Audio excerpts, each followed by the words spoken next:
Praise the Lord. இந்த கால வேளையிலும் மறுபடியும் உங்களை சந்திப்பதில் மிக்க மகிழ்ச்சி அடைகிறேன். இந்த நாளிலும் நாம் ஒரு வேத வசனத்தை தியானிப்போம்.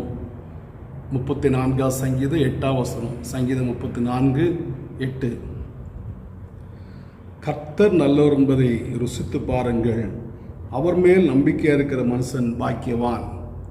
இந்த வசனத்தில் நான் வாசிக்கும் போது கர்த்தர் நல்லவர் என்பதை ருசித்து பாருங்கள், அவர் மேல் நம்பிக்கையாக இருக்கிற மனுஷன் பாக்கியவான் என்று தாவீது சொல்கிறார்.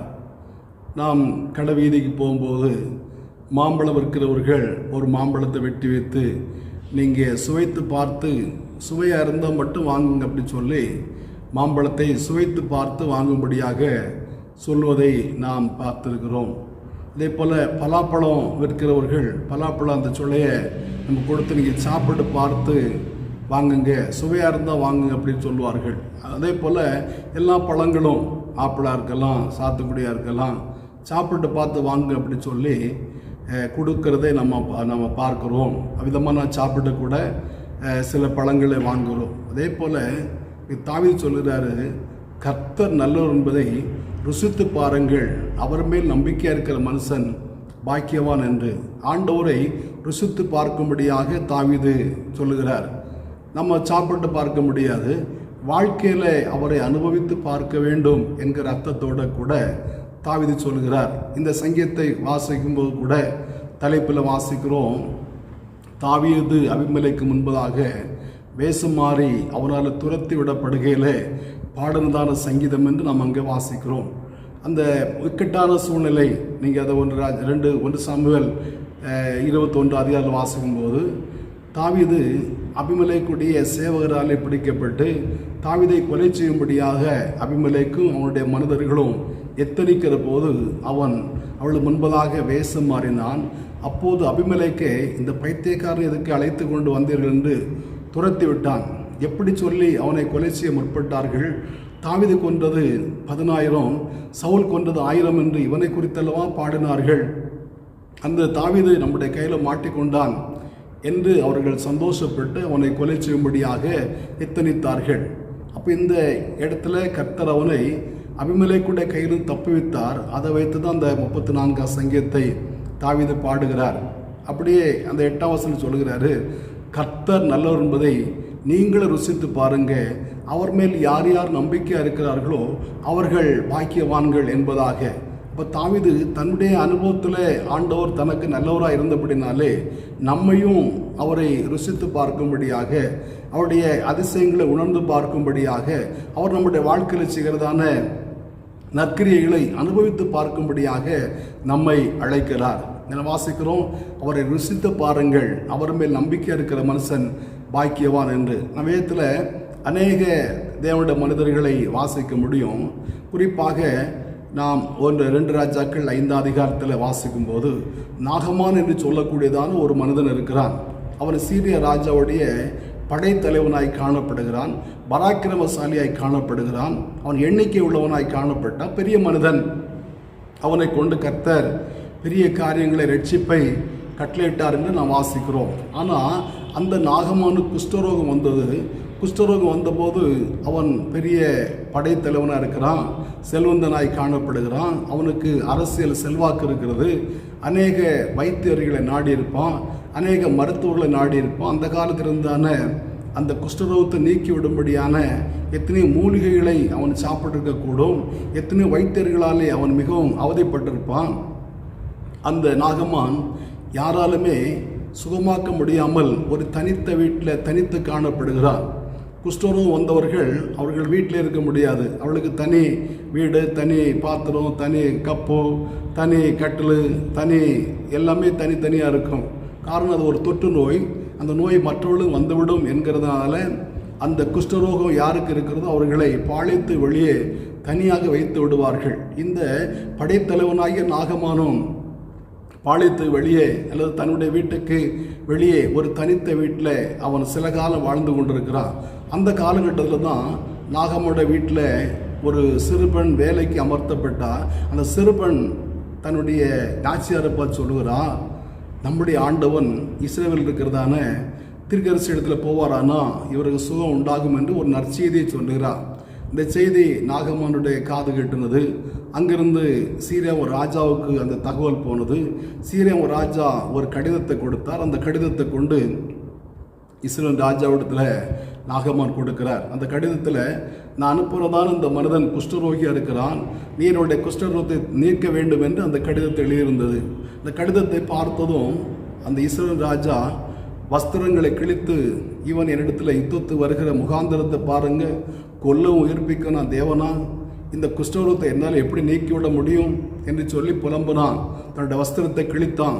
இதை கேள்விப்பட்டதான எலிசா ஆள் அனுப்பி சொல்கிறார், அவனை என்னிடத்தில் அனுப்புங்க, இஸ்ரவேலில் ஒரு தீர்க்கதரிசி உண்டென்று எல்லாரும் அறிய வேண்டும் என்பதை அறிய வேண்டும், ஆகையினால் அவனை அனுப்பு அப்படின்னு சொன்னபோது எலிசா அந்த நாகமான் எலிசாவிடத்தில் அழைத்து கொண்டு போகப்பட்டான். இப்போ எலிசா இருந்ததுன்னு வீட்டு வாசப்பட்டில் நாகமான் வந்ததும் எலிசா சொல்கிறாரு, நீ அந்த யோர்தானில் போய் 7 தரம் முங்கு, 7 தரம் மொழிகி வா, உனக்கு சுகம் உண்டாகும் என்று.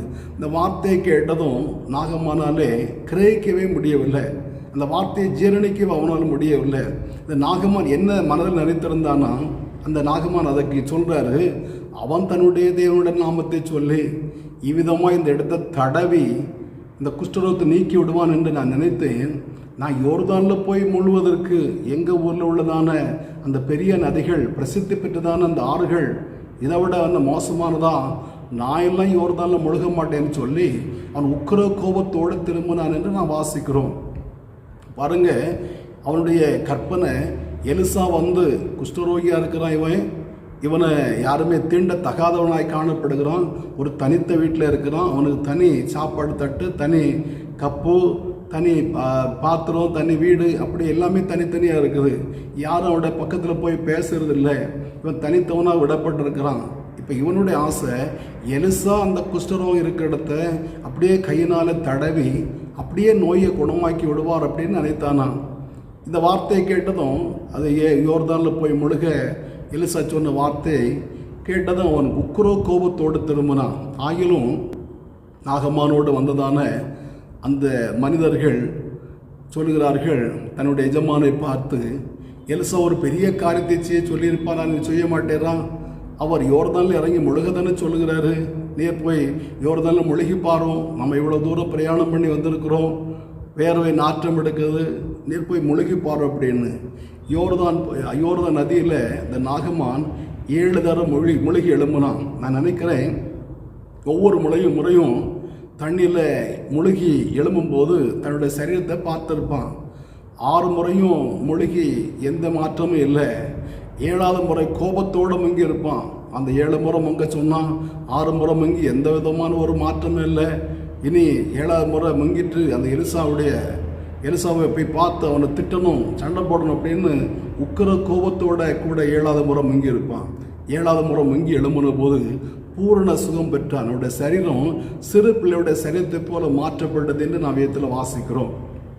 அருமையான தேவனுடைய பிள்ளைகளே, ஆண்டுடைய வார்த்தையை கீழ்ப்பிடிந்ததான அந்த நாகமான் புறஜாதி மனிதன், சீரிய தேசத்தான், அவன் ஆண்டுடைய வார்த்தையின்படி, எலிசாவுடைய வார்த்தையின்படி யோர்தானில் இறங்கி முழுகி ஞானஸ்நானம் பெற்று அவன் சுகமாக்கப்பட்டவனாக திரும்பி வந்தான் என்று நாம் வாசிக்கிறோம். திரும்பி வந்தபோது இந்த நாகமான் சொல்லுகிறான் எலிசாவை பார்த்து, இனி கர்த்தருக்கே நான் ஆராதனை செய்வேன், வேற இனி யாருக்குமே வழி செலுத்த மாட்டேன். ஆகையினால் இந்த புனித பூமியிலிருந்து எனக்கு கொஞ்சம் மண் வேணும், இந்த மண்ணை தான் அங்கே கொண்டு போய் பலிபீடம் கட்ட வேண்டும். சீரிய தேசத்தில் உள்ள மண்ணில் கூட பலிபீடம் கட்டக்கூடாது, இந்த புனித பூமியில் உள்ளதான மண்ணை கொண்டு போய் தான் நான் பலிபீடம் கட்ட வேண்டும், கொஞ்சம் மண் எனக்கு வேணும் அப்படின்னு கேட்டு அந்த நாகமான் இங்கிருந்து மண்ணு கொண்டு போய் அங்கே சீரிய தேசத்தில் பலிபீடத்தை கட்டி கர்த்தருக்கு பலி செலுத்துகிறான். அவன் சொன்ன வார்த்தை பாருங்க, இனி கர்த்தருக்கே அல்லாமல் வேறு யாருக்கும், வேறு எந்த தெய்வத்துக்கும் நான் பலி செலுத்த மாட்டேன். காரணம், இந்த கர்த்தர் தான் எனக்கு பூர்ண சுகத்தை தந்திருக்கிறாரு. இதுவரைக்கும் எத்தனையோ நபர்களை நான் பார்த்துருப்பேன், எங்கள் தெய்வத்துக்கள் எத்தனையோ நேர்ச்சை கடன் கும்படி போட்டிருப்பேன், என்னென்னமோ பண்ணியிருக்கிறேன். ஆனால் எந்த தெய்வத்தாலும் முடியாதது இந்த இஸ்ரவேலின் தேவன் எனக்கு சுகத்தை தந்திருக்கிறாரு. அதனால் இந்த தெய்வத்தை தான் நான் ஆராதிப்பேன். இவர் நல்லவர், இவர் ருசி பார்த்தேன், இவருடைய வாழ்க்கையில் இனிமையான காரியத்தை செய்திருக்கிறார், என்னுடைய வாழ்க்கையில் உயிர்ப்பிச்சை கொடுத்திருக்கிறார், என்னுடைய வாழ்க்கையில் ஒரு மாற்றத்தை தந்திருக்கிறார், ஆகையினாலே இனி இவரை தான் பலி செலுத்துவேன் என்று சொல்லி தீர்மானத்தோடு திரும்பி போனான். என்ன கேட்கிற அருமையான தேவனுடைய பிள்ளை, நம்முடைய வாழ்க்கையில் கூட ஆண்டவர் எவ்வளோ நன்மைகளை செய்திருக்கிறார், உதவிகளை செய்திருக்கிறார். நாம் அதை உணர்ந்து கொள்ளாமல், அறிந்து கொள்ளாமல், புரிந்து கொள்ளாமல் என்னென்னமோ காரியங்களை செய்து கொண்டிருக்கிறோம். இந்த காலவில் இந்த வார்த்தையை கேட்கிற உங்கள் வாழ்க்கையில் கூட ஆண்டவர் எவ்வளவோ மகிமையான காரியங்கள் செய்திருக்கிறார். நீங்கள் இந்த நாகம்மானை போல கர்த்தரையே ஆராதிப்பு என்கிறதான தீர்மானம் எடுத்திருக்கிறீர்களா? ஆண்டவர் தான் நான் சேவிப்பேன், ஆண்டவர் தான் என்னுடைய வாழ்க்கையில் நன்மையான காரியத்தை செய்திருக்கிறங்கிறதான அந்த உணர்வோடு கூட நாம் ஆண்டவரை மகிமைப்படுத்த வேண்டும். அப்படி செய்யும்போது இன்னும் நம்முடைய வாழ்க்கையில் அதிசயமான காரியங்களை செய்ய வல்லவராக இருக்கிறார். அந்த ஆண்டவரை ருசித்து பார்த்து அவர் மேல் நம்பிக்கையாக இருக்க தேவன் நமக்கு கிருபை தருவாராக. ஜெபிப்போமா? நல்ல பிதாவே, நன்றியோடு துதிக்கிறோம், வாழ்த்துறோம். இந்த கால வேளையில் உங்களுடைய திருமுகத்தை நோக்கி பார்க்கிறோம். இந்த கால வேளையிலப்பா உங்களுக்கு ஸ்தோத்திர. கர்த்தர் நல்லவர் என்பதை ருசித்து பாருங்கள். அவர் மேல் நம்பிக்கை இருக்கிற மனுஷன் பாக்கியவான் என்று நாங்கள் வாசித்தோம். ஆண்டவரே, நாகமான் ஆண்டவரே உங்களுடைய அதிசய கிரியைகளை ஆண்டவரை வாழ்க்கையில் அனுபவித்து கர்த்தரையே சேவிப்பேன், கர்த்தரையே ஆராதிப்பேன்கிறதான தீர்மானத்துக்குள்ளே வந்தார். ஆண்டவரே, தான் இஸ்ரவேல் தேசத்திலிருந்தே கொஞ்சம் மண்ணு கொண்டு போய் அங்கே பலிபீடத்தை கட்டினார் என்று நாங்கள் வேதத்தினோட படிக்கிறோப்பா. எங்கள் வாழ்க்கையில் கூட எவ்வளோ நன்மைகளை செய்திருக்கிறீர். நாங்கள் உண்மையை சேவிக்கக்கூடிய நல்ல கிருபைகளை ஆண்டவர்களுக்கு தர வேண்டும் என்று ஜெபிக்கிறோம். அந்த வார்த்தையை கேட்கிற எல்லாருடைய வாழ்க்கையில் அந்த அனுபவத்தை தந்து விடுங்க. அப்பாவோட நாமத்தை மையப்படுத்த இயேசு மூலம் பிதாவே. ஆமேன், ஆமேன். ஆண்டவர் நம்மை ஆசீர்வதிப்பார்.